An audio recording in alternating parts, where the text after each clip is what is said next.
Hello and welcome, everyone. Thank you so much for joining us. Today is our Leading in a Crisis virtual summit, actionable business and HR strategies for navigating crisis and change. And today we have Dave DeLaRosa with us. Hello, Dave. Hi there. How you doing, Anissa? Doing great. I'm so glad you've joined us. And his talk today is EQ 2.0 during this COVID-19 time. So I think that's a very timely topic, and we've got a lot to cover. Literally, this particular content, Dave was just telling us that it's about 5 hours worth of rich EQ, emotional intelligence content.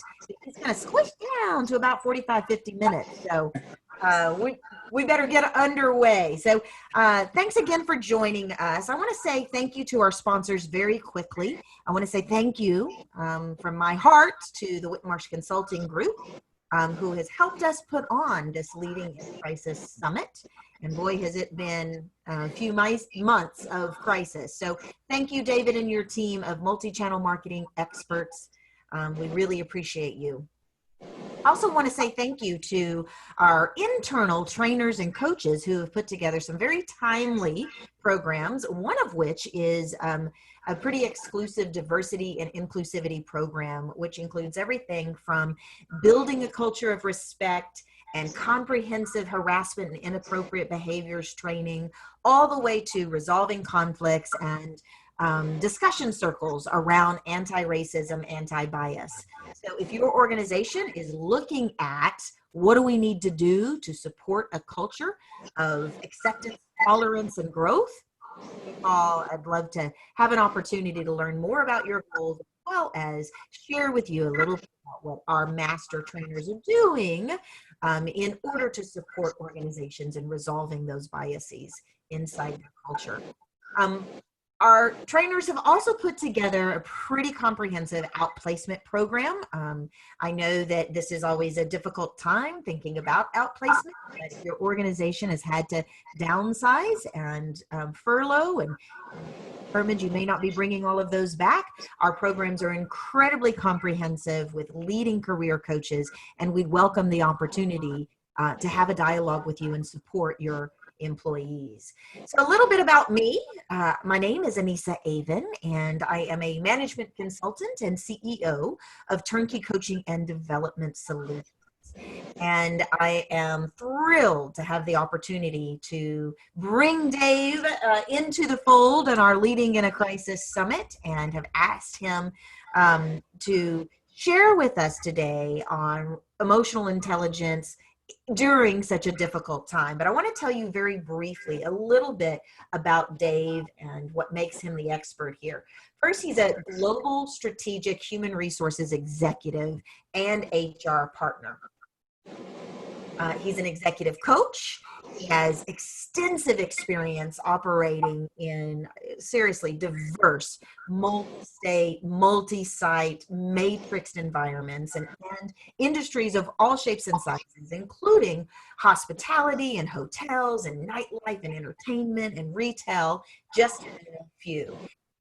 His professional career has given Dave experience in personally building and managing teams at large. And he does a lot of work as an HR advisor and consultant for organizations who are looking for a strategic partner and a thought leader in areas of strategic planning, change management, organizational design and transformation systems, and of course, one of his favorites, culture and culture evolution. So thank you, Dave. Tell us a little bit about what we're going to learn today, and what did I miss? Yes, so thank you so much, Anissa. Really, really appreciate you having me. So yes, emotional intelligence is just so valuable and so key, personally and professionally in an organization. So I was talking with Anissa, and I thought how appropriate to actually talk about this during this, especially during this time of how it's so compounded from an emotional standpoint, an economical standpoint, and from a racially charged standpoint recently.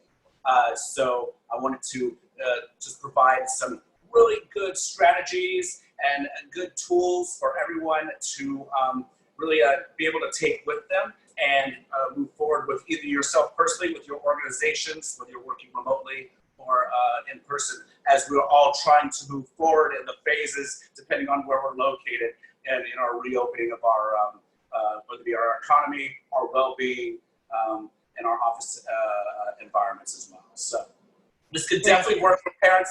This could definitely work for parents at home as well with kids. It's just not just limited to which is what we all need right now. Yes, exactly. And this is a little stress ball that I told Elisa, that a stress brain, I should say. I told Elisa I sent to her and Paige and Wendy and Sheila and just want to say a little thank you for always inviting me to do these summits. So it's so fun. To get my stress brain. Yes, trust me, it definitely helps. When you need it, it definitely helps. So. Excellent. Well, I guess we can get started. So, why is EQ usually so critical? So normally, in an environment where we haven't had COVID-19 and been struggling economically, and having someone try to determine where we're at right now in our society, we it's critical because of a few things. I put a few bullet points on here. So performance, obviously, people and profit. So when a company recognizes that they do have high EQ, you notice that you have high retention. So your performance out of people are going to keep them motivated. They're going to keep them be able to have that healthier experience of wanting to learn more. And then, of course, from a profit standpoint, you see a lot more of the black than you do the red. So, you're going to see those numbers not decline as much. And, some people might think, well, maybe because of business needs or what have you, or, the economy, they're low, 2008, for an example. But at the same time, having that EQ is so strong that will keep that profit even higher than it normally would be if you didn't have the other components in the way, like IQ and personality, which I will get to in a couple of slides from now. It's also competitive advantage.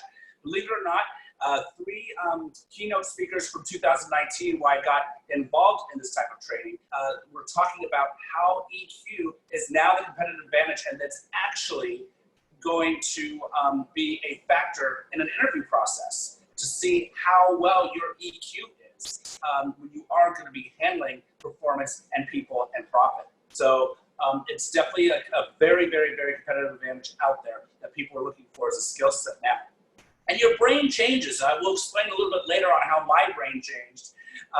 Because emotional EQ is something that you can. It's not just molded, but you can improve it, you can change it, you can develop it on your own at any time versus IQ and personality. So a little bit of a fun fact is that, as I was mentioning, EQ has a tight link to on-the-job performance. It says 2/3 of competence predict superior work performance across a wide range of jobs and industries. So not just jobs that are just also people facing, but even stuff on the back end, like maybe banking or manufacturing. Those categories are social intelligence and emotional intelligence. So, though technical competence is important, that can only go so far, right? And so it's really, really important to really understand the social and the emotional intelligence component of it, because that research, shows, it's pretty much proof of what's happening out there in the world today. And Anissa, what is the primary reason why people leave their jobs? The one reason, the primary one why people usually leave their jobs. It's managers. Yes, exactly. Mm-hmm. Ding, ding, ding. Managers, benefit management. Yes. So these are so normally and this will help you as well. But these skills and these practices and these tools that I'm going to provide you all today with is going to help you get to a place where you're going to be able to think and scratch your head and hopefully look at yourself and say, what, maybe I do need to modify something that will be more productive in the way I approach things. So, what was the study that you quoted, Dave? You know what? I didn't write down the study. I'm sorry. I just wrote down. That's all right. You can send me an email later. Okay. And I'll make sure it goes on the portal for everyone. Perfect. Yeah, I do have those references. I just didn't write them on the card. So you got it. Perfect. Okay. And then if we go to the next slide, please, Anissa. Thank you. Oops. So, now the next one. Oh. Should be, There. yeah, there we go. Perfect. Okay, so I was mentioning why EQ was so crucial before. Now it's even more crucial now. So we're talking about the emotional shakeup, economic shakeup, and of course the racially charged environment that has been taking place. So obviously the emotional shakeup was the coronavirus, right? It was the unknown, the roller coaster of, beliefs, of research, of data, that we were hearing different types of, information just being thrown at us. I don't know about everyone, on this call or who's going to watch this, but I remember very, very, very specifically on week 1, which is the week of March 16th.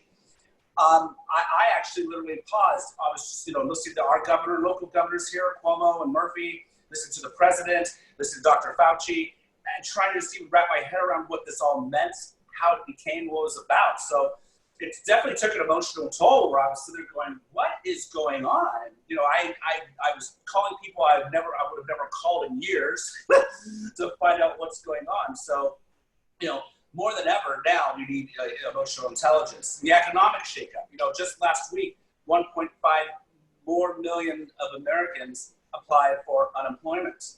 I mean, just last week alone. And for those of you who, I live in Hoboken, New Jersey, so right across the river from the city. But for those of you who are familiar, may have known, places like the Omni Berkshire Hotel, right there in the city, a beautiful, gorgeous hotel landmark is closing their doors permanently. Wow. So it has really, really, really taken a toll, on a lot of businesses from an economic standpoint on how we're going to get this, money machine going here in our country. And then, of course, the absolute beyond heinous act of the police officer that murdered Mr. George Floyd.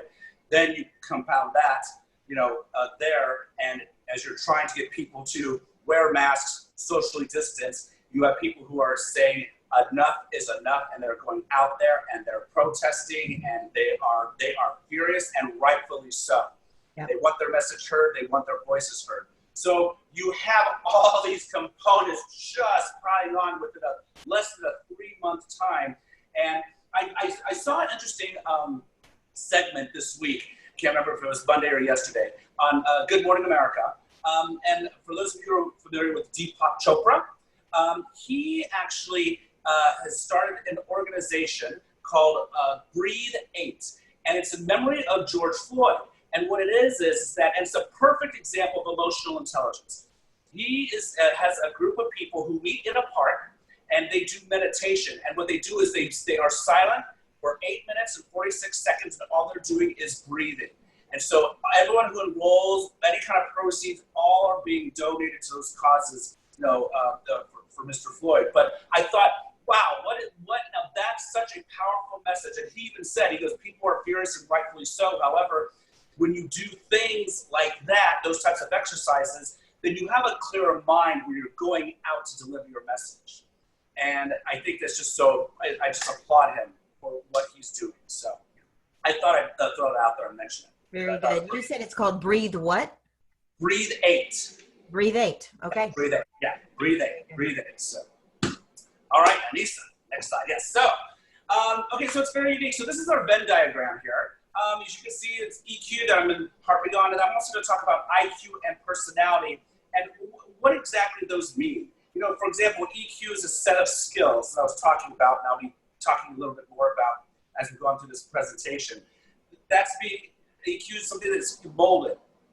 It can be improved. It can be changed. That's the beauty of EQ. So you can do this when you're 2 years of age or 82 years of age. You have control of how that skill set can be delivered and how it can be used in your everyday life. IQ is more about natural ability, right? So not what you know, but your natural ability. So Anissa, question for you. When do you think your IQ, at what age is your IQ stabilized by? What age do you think? Take a guess. Well, I'd like to believe is different than what my guess is. My guess is that your IQ is pretty much developed by the time you're what, 13, 14? Okay. That's that's a close number. Research says that it's usually between 8 and 9. So Wow. it was 9. And usually it will stay that way all through the age of, take a guess of what that number really think is. 50. Okay, a little off. The researchers say 67. Oh, So, goodness. yeah, 67. So yeah. So I'm really an 8-year-old? Yes, right, exactly. Good. And that's what people think. They think, oh my gosh, I have the mind of an 8-year-old. It's like, well, no, you just happen to be able to develop your IQ by then and then take it. So Wow. whether you're learning algebra at 8 or algebra at 68, it should be the same way you're learning at 9. Yeah. Right. Yeah. Isn't that interesting? So, and then you have your personality, right? So your personality is a set of, behavioral tendencies. And that usually is relatively stays stabilized at what age do you think, Anissa? At what age range? We'll do a range. Yeah, I would. So, just like people go through career transitions, I'd say personally, I've been through a few personality transitions. And thank goodness, because my 18-year-old self that would be the guess that I would have for the majority of people. By the time they're 18 to 25, that's their basic personality is my guess. Oh, how wrong am I? Great answer. So 20 to 25 is what the researchers said, is when it stabilizes. And it's funny, Anissa, that you said, this is why I love this presentation so much, the 5-hour one especially, because it's this interaction. And these light bulbs pop up. And for me, the light bulb that you said is that, you have these personalities that have changed throughout your career. Absolutely. Remember, it's not your personality that changed, it's your EQ that changed. Oh. And I'm going to get into that later because I thought the same thing. When I was 20, I was in my early 20s and I was a manager for a medical office. And, I was a horrible manager, absolutely horrible. I mean, it was just, I shouldn't have even been a manager. Too young to even be one, didn't know how to be one. Then when I came to my age now, which I'm 47, I thought to myself about a couple of years ago, I said, wow, I changed, my personality changed from there to there. And I had someone remind me and say, it wasn't your personality. It's what you were doing to manage yourself, to manage your social awareness, to manage your relationships that you build that changed. Because you still have the same vibrant, energetic personality when you were 20. Yeah. You just have a different outlook from an EQ standpoint. So the personality never changes. It's the EQ that changes. That's that makes perfect sense. Yeah. So I thought I'd point that out. More fun. Oh, wait. You can keep it there. Oh, yeah, it's okay. I was going to say, okay. That's right. More fun facts, and we'll, just looking at time. Okay, good. More fun facts for you, Lisa. This is about performance within the 3, in this Venn diagram, okay? So personality. These traits predict that between what percentage of performance with certain jobs. So what do you think the percentages of personality you think? Well, I think that there's some tendencies of certain personalities to fit better at certain roles. A sportscaster has got to have some level of extra vert in them. Whereas someone that is a programmer that's really comfortable behind a screen all day may not have to have that. So I consider extrovert, introvert part of a personality. So my guess would be 40 to 50%. Okay. Now that's a good point. The researcher says actually between 4 and 9 would be personality. Like number 4%? 4%, yeah. Personality, right. Wow. Yeah. How that is pretty much the variance for job performance, if you will, be part of performance. So this is all about performance. So what percentage that? So IQ, what do you think the range is for the percentages for an IQ? That's a really good point. I would think that would be 15 to 20%. Okay, 10 to 25 is the average. So yes, you're spot on. So then you go into EQ, and what's the remaining percentage off of that? Yeah, so you're looking at 70%, around that 70% number for EQ. Yeah, 60%. Yes, exactly. Yeah. So you can see what the percentage lies in from a performance standpoint, and those fun facts that the researchers were talking about. So, yeah. Well, this makes perfect sense, because when you read the research about what are the most sought after qualities in that hiring managers are looking for in employees, as well as when they're looking at someone and asking themselves, is this a high potential that we can put into part of our succession plan? EQ ends up trumping any other characteristic just about. Does. You're absolutely right. You're absolutely right. And look at these big companies. I wrote a few down for you. One called Alphabet, I didn't even hear of. Facebook, Amazon, Salesforce, Deloitte, Uber, Apple. These top companies, I mean, if you look at their brand and their model, you can tell that they really embrace the EQ culture. So it's really fascinating. I really enjoy it. So, all right, now we go to the next slide. Here we go. All right. So I'm going to show you a book here. This is Emotional Intelligence 2.0, written by Travis Bradbury and Gene Graves. It's a really great read. You'll really like it. For those of you who buy it, they actually have a assessment. If you buy the book, you get an assessment that you can use. I went through the program to be a trainer, so I was very, very happy with it. It was an excellent program that I'll talk about the company later on in the program. But this is the definition that the authors provide. So it is emotional intelligence to them is your ability to recognize and understand emotions and your skill, notice I emphasize that, at using this awareness to manage yourself and your relationship with others, okay? Mm-hmm. So really I highlighted those three: recognizing, understanding, and managing. Yeah. So I think if you recognize it, you process it to understand it, and then manage it effectively, you're going to get very high impactful positive results. So I thought I'd share that. Very good. Then we'll go to the next slide. All right, so now we're going to get into the fun stuff, okay? So here are the 4 EQ skills. So you have your two-part personal competence, which is your self-awareness and your self-management. Your self-awareness is what do I see in myself?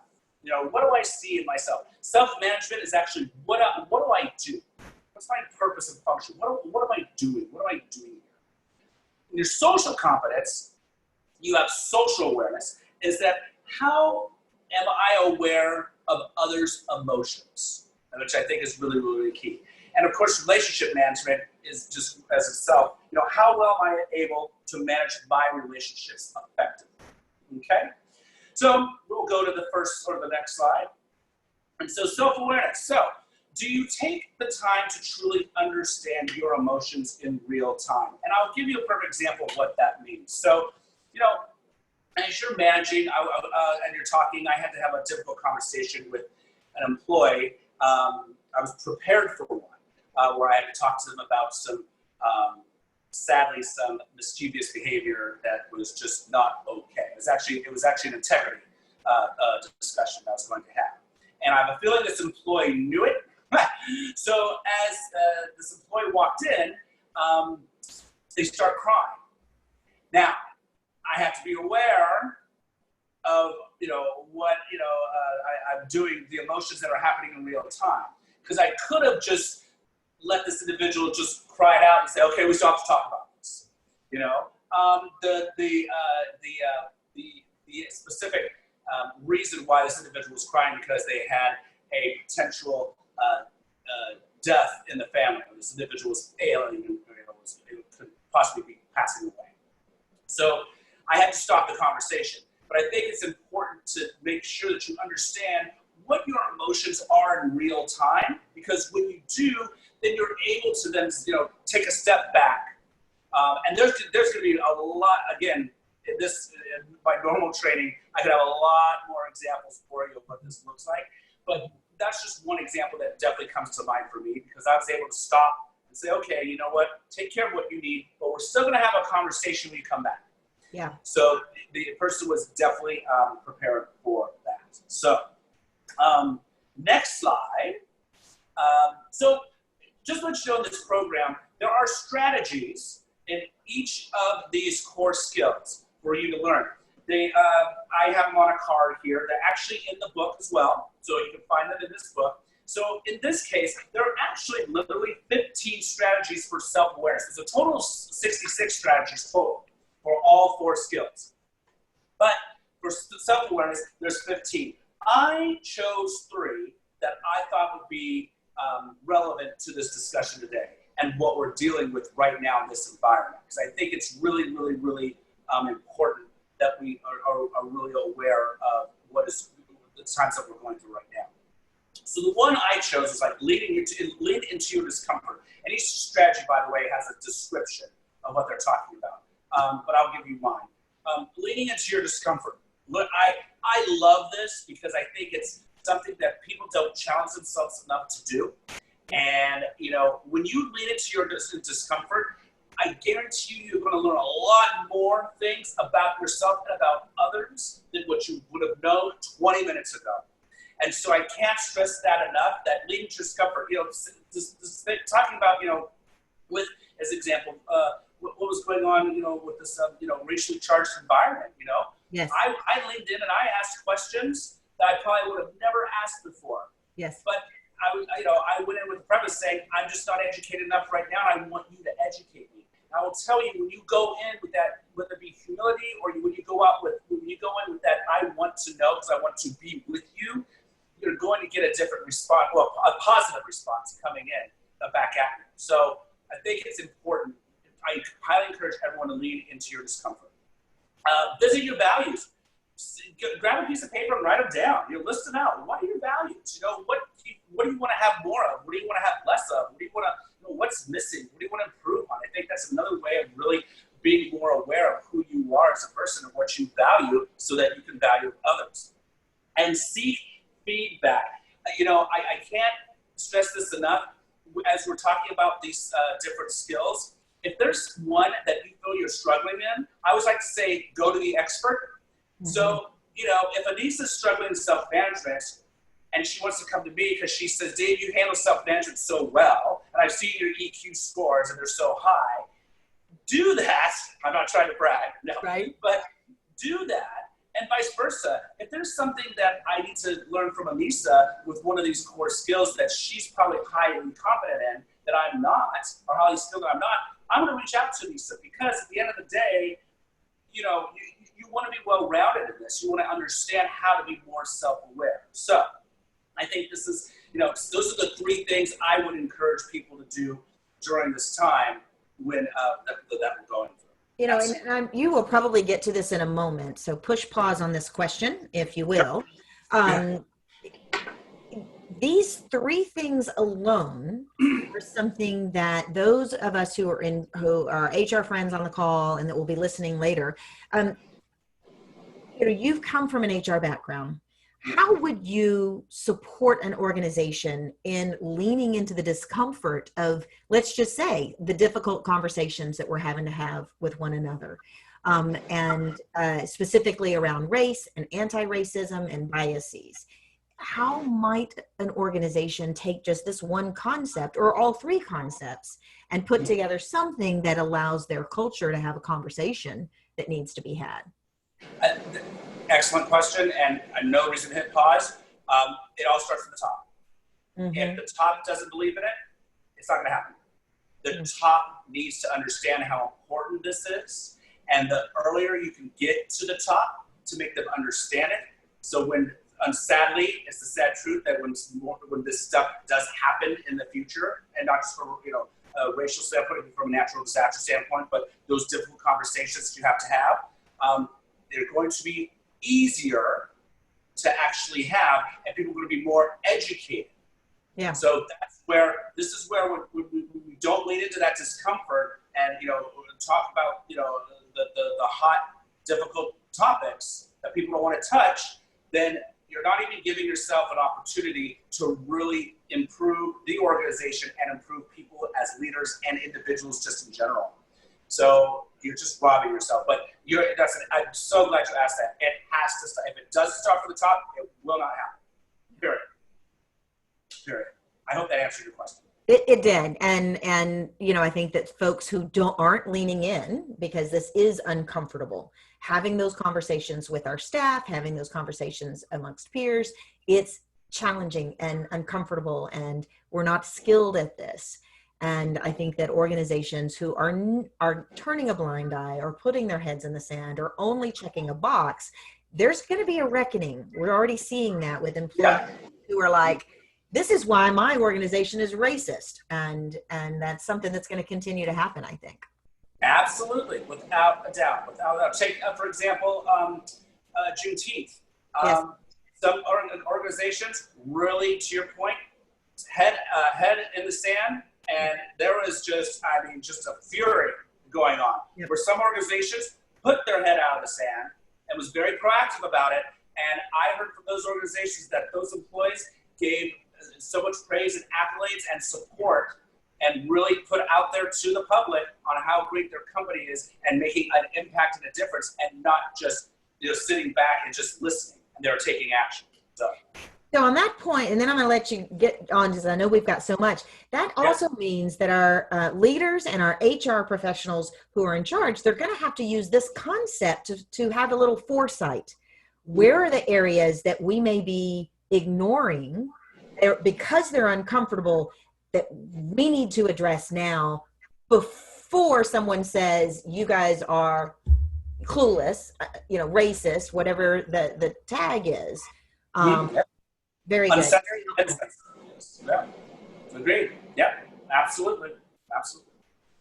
All right. So remember, I said for self-management, I said, remember when I said, what do I do? You know, what I do. So do I manage my emotions, behavior to a positive outcome?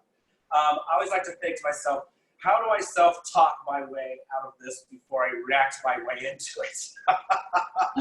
So self-management, I think, is so key. And I'm going to have a specific personal example of where my self-talk got me into a negative result versus a positive result. Yeah. So I will get to that in one moment. But if you go to the next slide, that'd be great. So, yes. So, again, there are 17 strategies for self-management. I chose these four, again, specifically for the time that we're on today. So count to 10. I can't tell you how much where I read an email, I am listening to a phone call, I'm listening over in a conversation, and I'm starting to get, the blood is boiling. Get up, count to 10, take that walk around the building, the block, or what have you. I can't tell you how much this truly helps. It's helped me a great deal, and I'm glad I learned this way early in my career versus just learning it late now. Take control of your self-talk. You know, really, I'm going to show you a tactic in the next slide about how you can really take control of your self-talk and give you an example from a movie that will allow you, that I'm sure Anissa has seen. Ready. Yeah. It's a very entertaining one. But to control how you can have a more positive impact than negative impact. I love this one. Speak to someone who is not emotionally invested in your problem or situation. When you are charged like that, you know, I always like to say, when emotions are high, logic's low. Yep. So, you know, what you need to do is bring that emotion down and go to someone who actually has no investment whatsoever and say, Anissa, am I crazy? Or here's the situation. What are your thoughts? And then you have someone who has a very clear head, you know, that's not fully charged with the same emotion you have. And then you can verify that one. And then learn a valuable lesson from everyone in your encounter.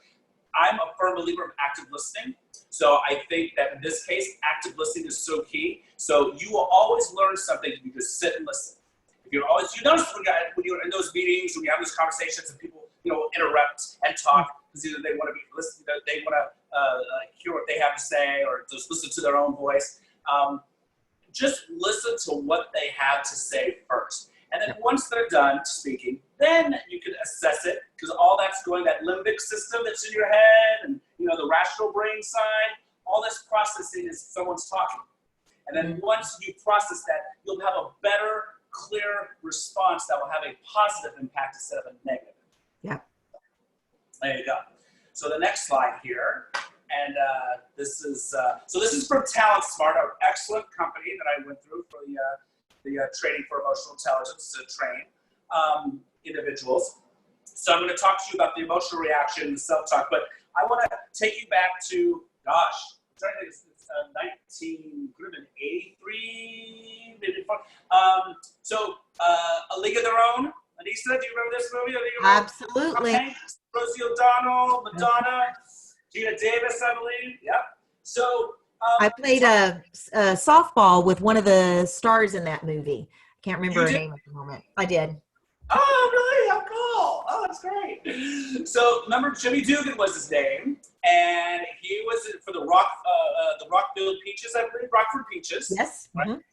And he was having a challenge with a woman by the name of Evelyn, who was just not making the plays. And so the first time, if you notice, there was a negative impact. The first time she made that mistake, and he was going like this, going, Evelyn, Evelyn, right? And then the negative impact was the morale was down. Evelyn starts to cry.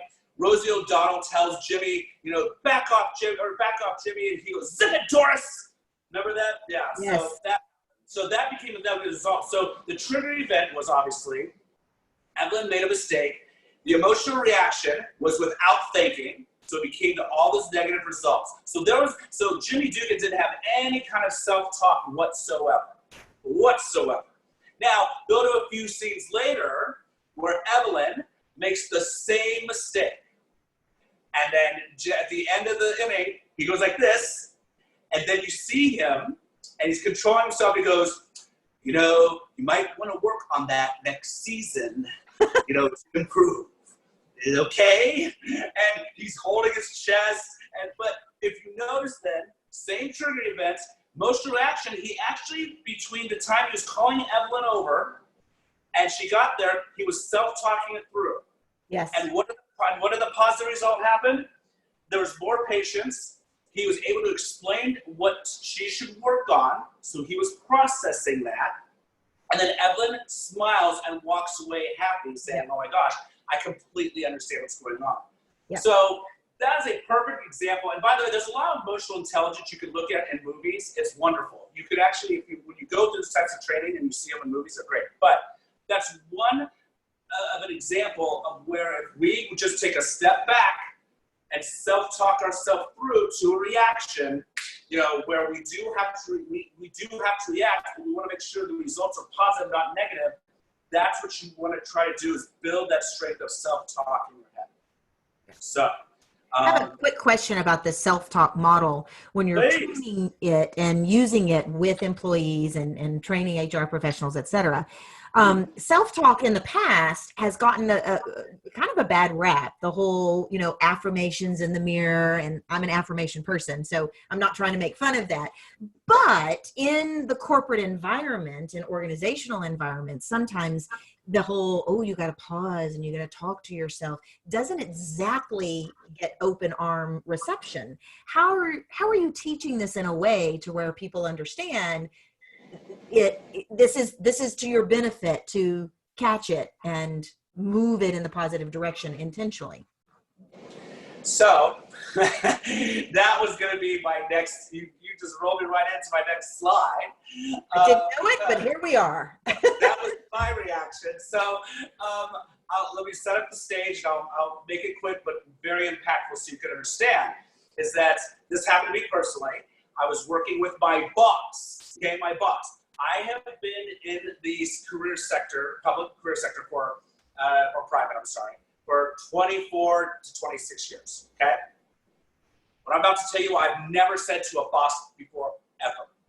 But my boss was pushing my buttons about a presentation that we had to roll out to the employees about modifying our benefits package. And he just kept pushing and pushing and pushing. And I looked at him and I said, shut up. I've never, ever spoken to a boss like that. Ever. He looked at me, and then I caught, right as the word up came out of my mouth, I completely caught myself. I became numb. He looked at me. I looked at him. He stepped out, and he came back 5 minutes later, and we just kept going. There you go. Yeah. So, and we both looked at each other at the end of the dialogue, and I said, listen, because I wanted to apologize to him. And he goes, I get it. And he realized that, you know what, I shouldn't push people so far. If I should just, just prove my point and move forward, I'm going to get a lot more people. But now I've just wasted 15 to 20 minutes of this time that's not even productive, because one's cooling off, one's trying to get the composure together, one's trying to, get back on track on the end goal of just making a great presentation. He realized that. So I tell people, really it's so important. That pause cannot be more important than anything. Yeah. Because if you don't, then it's just going to be counterproductive, destructive, whatever word you want to use. It's not productive, right? But I will never, ever forget that moment in my life, ever. I thank God him and I are very, very, we're so much friends. We're family friends. That's awesome. But still, oh God, yeah, that was a moment. Well, and if the two of you had not also had some emotional intelligence, it would not have ended the way that you just described it. Well, it's funny you say that, because his emotional intelligence is absolutely horrible, and I love him. So if he ever watches this, he'll admit it, but or maybe not. But at the same time, I think for someone like him, it had to take a moment like that for him to realize and learn, so that he could build off of that skill set for that emotional intelligence, if that makes sense. Yep. So, yeah.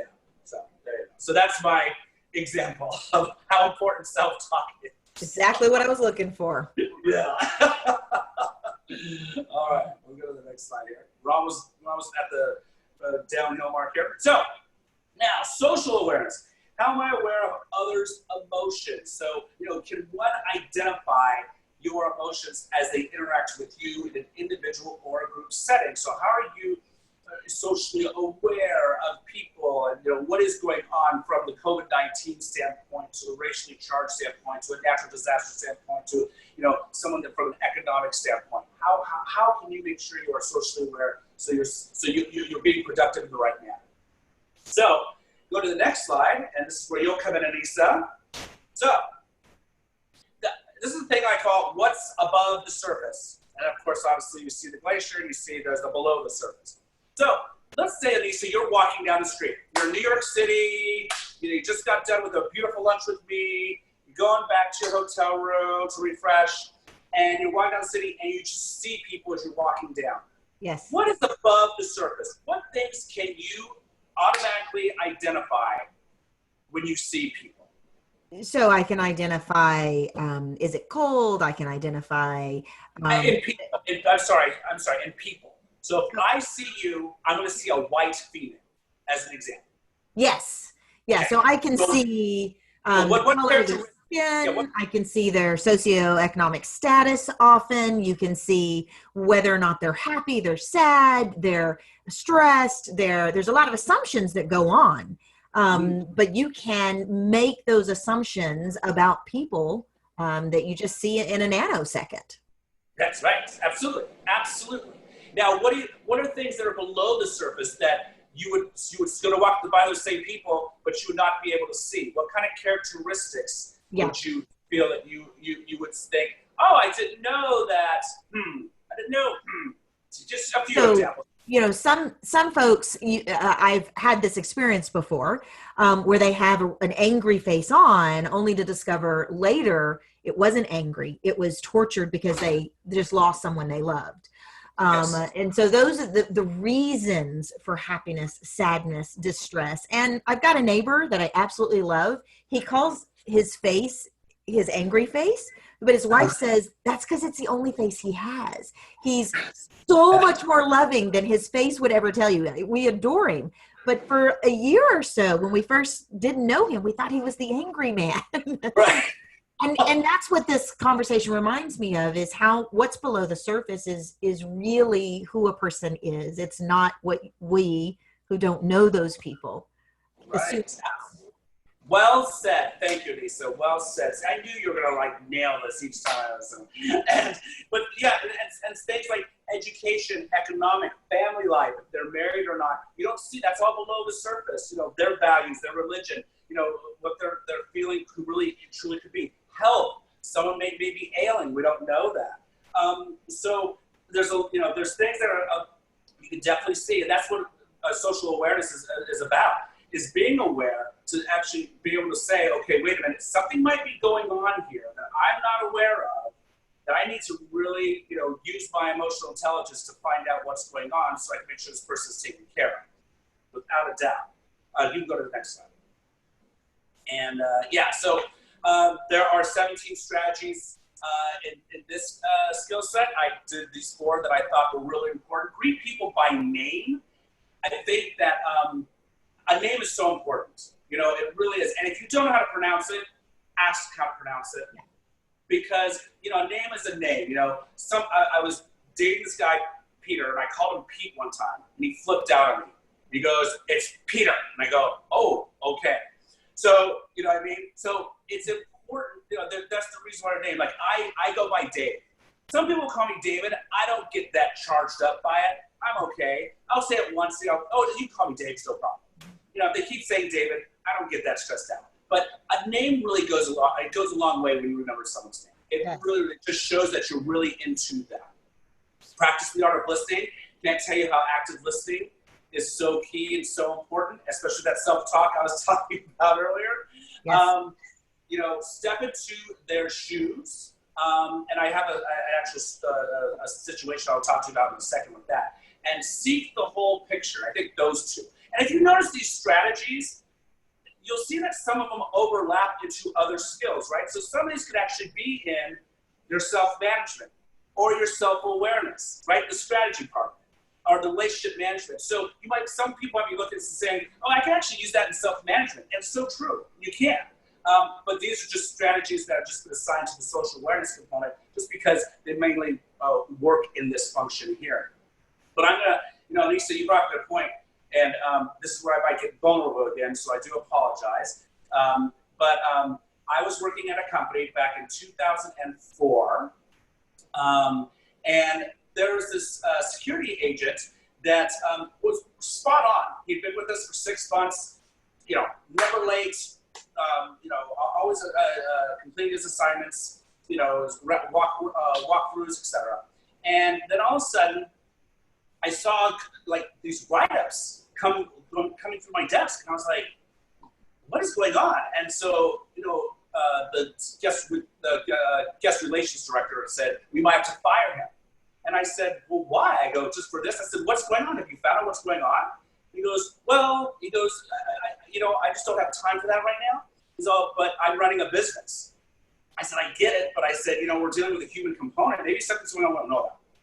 So then I said, "You know what? I'm going to bring this guy in myself." So I brought in the guy. I said, "Hey, can I talk to you?" I go, I don't know if you know this, but I'm aware of your attendance and your disciplinary record.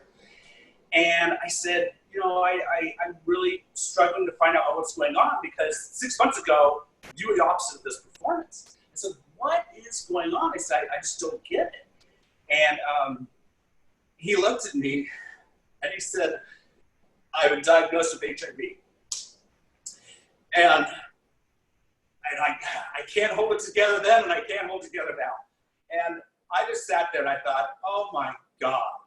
I go, that boss is this close away to just ending this guy's career, not knowing what this guy's been going through for the past 2 weeks.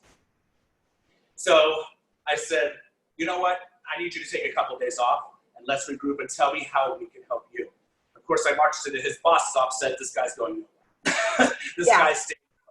Yes. There's absolutely no, of course, I didn't violate any HIPAA rules. I didn't tell him what he told me, but I just said, out of doubt, this guy is not going anywhere. We have some circumstances that we need to take care of. Yeah. And so I give you that situation because you just don't know what's below the surface. And when people don't dig, lead into discomfort, find out what's going on and take an investment in their people, that person's life's livelihood, career, even life could have been destroyed. Yeah. And so I can't tell you what a learning lesson for me that I took, and thank God early in my career when that happened. So thank you for sharing that. And it also brings up a really good point right now, in that during this 2020 chaos craziness, honestly, the most difficult environment, economic, work, everything of potentially our lifetime, certainly mine. I think oftentimes we make assumptions that we understand because I'm going through the same thing everyone else is going through. And my takeaway from your story is there are folks who are having it worse. There are folks, I have a friend who got his mother contracted COVID, as did his grandmother, as did 2 other relatives, and they all passed. And he hadn't shared any of that. He's not going through the same thing that I am. And that was my takeaway from what you shared there, was regardless of what we think we know, we don't. No, you're absolutely right. No, take an investment. I'm telling you, you're robbing yourself if you're not. You know, you really are. And it's just who we are. We're humans, and we should be doing that for each other. Guarantee you'll be a better place. And the way that you demonstrated it, this isn't some, I want to know, real long-winded question. This is, what's going on? Exactly. Yeah. And in general, we should be asking that, right? And we should be saying, hey, how is everything okay? Everything good? Even when you have the happy face, still, us comedians, we have a bad rap for being happy, but then all of a sudden when the lights go off and the curtain comes down, we're depressed and we're in a corner and we're huddling and all that kind of stuff. So it doesn't matter. You should always be asking the question. Yeah. Very good. All right. Thank you for letting me share. Thank you. Relationship. Okay, the final skill set: relationship management. So I love this. Can someone manage their interactions they have with others constructively for a positive outcome? And I think this is a really, really, really, in my opinion, this is the foundation. They call self-awareness the foundation, but I think this is more of a foundational skill, AEQ, if anything, because it does help. So I'm going to, invite Anissa in another little vignette. I'll have her demonstrate for us. So let's say I invite her into my office about how TurnKey and DDLR consulting can make the environment safe from COVID, have interactive and uncomfortable conversations about our racial climate and our economic status. As we're in the office, what would you do, or what should I do to make it really form as a true relationship that we can do? And I'm going to give you an example of another movie after this, very briefly, and you'll see where I'm coming from this. But what do you think? How do you think it should be set up? What kind of questions should we be asking? Things of that nature. What are your thoughts? So my first thought goes to what isn't going to work, right? And that is an environment where I step in to have the dialogue, and instead of having a dialogue, I'm told, this is what we're going to do, this is how it's going to work, this is what I need you to do, not really interested in your opinion kind of setup, even if it isn't said. And so that means the opposite of that is, let's have a dialogue. Let's talk about what we need to do to be effective at managing our workplace, our environment, safety, the emotional well-being. What are your ideas? And I'll share my ideas. That would create a relationship, a two-way dialogue. Great. Okay, I like that. What about the environment in my office? Where should we be sitting? How should we be, what are your thoughts on that when you come into I know that if a leader is wanting to really connect with a subordinate, sitting behind the desk with the subordinate potentially even sitting lower than them, there is an automatic connotation of disconnect. So depending on the intention of the person calling me into the office, they should come around the desk, make it set up to where we're facing each other. Put down your computer, put down your smartphone. Make sure that I feel, and likewise, I should make sure that you feel like this is important time that I'm spending with you, communicating with you. And so removing distractions, for example. Perfect. Excellent. Well done. So things like body language, things like no barriers that you mentioned, have some tea or coffee out, make it a very relaxing environment, with some options, just, what I mean, just so you can break bread, if you will, a little bit. Sharing similar philosophies, saying, listen, to your earlier point, saying, hey, listen, I want to have a dialogue because I think you and I share the same philosophies on making sure people feel safe. Does it confirm your philosophy? And then here's a couple of things I want to pass by you for an action plan, et cetera, et cetera. And the reason why I'm going to say this question is because what song do you play to manage to manage your team? And the reason why I ask that is because if anyone's seen Invictus, with Morgan Freeman and Matt Damon, they're in the office, and he brings them to the office. And if you notice that setup, he comes around from the desk, he sits down, he pours his own tea, he's asking about his philosophies, he's saying what motivates you, how do you get your team motivated, etc. So I always say it's very, very important. Your environment is so key. I think ever since 2003, I've never had my office to where I have a desk where someone's sitting on the other side.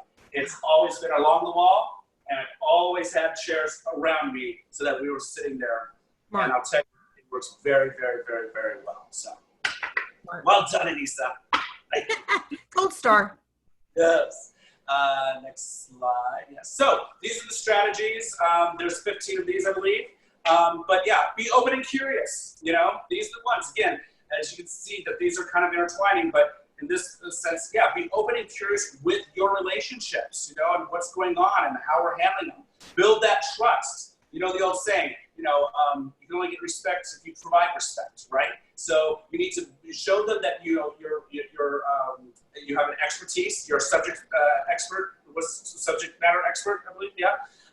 You're knowledgeable in certain things. And if you're not knowledgeable, it's okay to say I'm not knowledgeable. I have no problem. Just to let you know out there. If I don't know something, I say I don't know. I'll find out. And if I don't go to a subject expert, if you will, I'll go to Google. Yes. I usually find out through Google, right? Yeah. Yeah. And then explain your decisions. Don't just make them. So I think to your point earlier, Anissa, when you're saying, just don't tell me what to do. If you're going to have a decision, explain why you're doing something. Just don't make something. Just make the decision, because then that person's not going to embrace what you're trying to dish out and what you're trying to provide in that organization. So I think that's so key. Very key. And then, two more slides. Yeah. And then expect setbacks. No one's perfect. I proved that in this session here during my self-talk. So, we are all humans. That's the reason why, we have these types of strategies to help us get to where we need to get to. And I challenge everyone to do an action plan on one of those strategies. Just one, not one in each, just one. Take one of those strategies and challenge yourself to do something that you're not comfortable doing or that you feel that you need help on, and seek that assistance. But expect setbacks. It's human. It's not a problem. And you just need to reach out to those who are either experts or to those who are not emotionally invested and find out what's going on. Very good. I have a question for you about this setback thing. So it's one thing when we're using these strategies with people that we're aligned. We have kinship with, we have similar philosophies. It's another thing when we're having these conversations, and thus the EQ, skill set comes in with someone who we don't have an aligned philosophy. Let's take, for example, All Lives Matter versus Black Lives Matter in the world. And just the polarization of those two messages. Doesn't matter what side I'm on.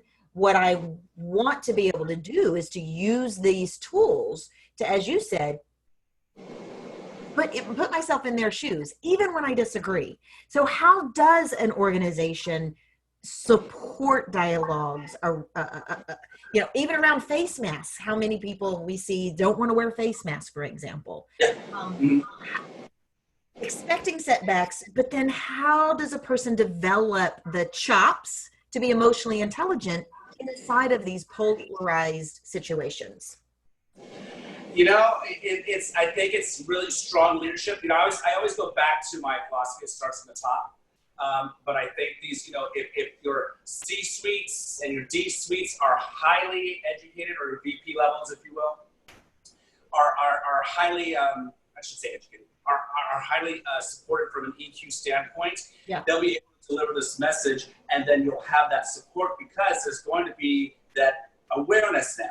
Because remember, if it's not your face or not your space, there's no awareness. That's right. So if you get this awareness as far top as you can, then it's going to be easier to have an organization to not have as many setbacks as one would probably have if they weren't aware of how low the emotional intelligence is being taken on their senior leadership.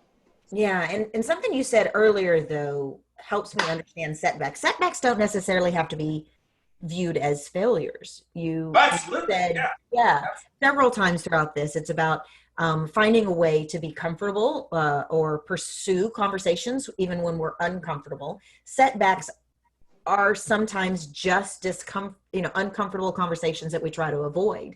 And in our polarized environment, we're not going to be able to avoid these. Absolutely not. Silence is no longer an acceptable option in many ways. Absolutely, without a doubt. That's a fantastic point. And you're right. Yeah, I put this out there because people think, oh my gosh, I have to be perfect from here on out now with this emotional intelligence. Like, no, you don't. You're being human. You don't have to be perfect. Yeah. But you just be aware of that, because I will have a setback as well. And to your point, though, yeah, it's not going to be something that might be so negative that the impact might just be detrimental. No, it just might be something that's a learning lesson. Now, okay, now I know how to approach this conversation with someone of color or someone who's going through a very emotional time with their medical conditions or their family's medical condition or some kind of economic stress. Yeah. So, no, absolutely, without a doubt. It's not a negative. This is not in any way, shape, or form to be a negative connotation. Yeah, this is really powerful. All of the lessons that you pulled out, there's many, many, many more. I know you've got one more slide, and then I want to make sure you tell folks how to get a hold of you. Yes, please do. Absolutely. Yeah. So this thought I also got from Talent Spark, or the quote, I got this picture from the internet, but Maya Angelou said this best: people will forget what you said and what you did, but will never forget how you made them feel. And I can't tell you how true this is. Yeah. The way you make people feel is whether it be in a very happy way or a very horrible way, that's how they're going to remember you, not what you said or did. So that's I can't stress enough how powerful this quote from Maya Angelou is. So, my name is Dave DeLaRosa, and you can get a hold of me at therealddlr@gmail.com. I'm also on LinkedIn, as you can see right there. So you can just send me a message to connect. And yes, please feel free to reach out. Talent Smart is the company that I went through. So if you want to know if this really interests you and you want to go through some type of a virtual training program, because right now they're not doing any kind of in-person facilitation, I can get you to an excellent resource within the company, both the sales and the in-house trainers, and they will take extremely great care of you. The content is amazing, it's excellent, and it's very relevant in any situation. So. Beautiful. And to be clear, you're also, companies are hiring you for HR consulting, executive coaching, training. Is that right? Yep. I sold myself short. Yes. Yes. I'm doing some coaching. So I do professional, personal development coaching, executive coaching. I'll do these things, these one-off emotional intelligence trainings or coachings. And yes, I've been doing a few handbooks lately and a few policy creations, especially post-COVID. So yeah, anything that is relevant for you, please feel free at any time to reach out. I'd love to talk. Beautiful. And Elise, thank you to you and your late ladies as always. You're all so great to me, and I just appreciate your time. Well, we love having you. This has been a really eye-opening conversation, and I've been studying EQ for a long time. Love the movie analogies. That always helps anchor it in. Thank you, folks, for joining us. We really know you've got a lot of options of how you spend your lunchtime, and you spent it with us. So I feel pretty special. Call TurnKey if we may support you or your organization in any way, or if you just have feedback for us. We'd love to hear it. So thank you for joining us. And Dave, as always, it was a pleasure. It's always a pleasure. Thank you. Take care. Bye, everyone. Have a great day. Bye-bye.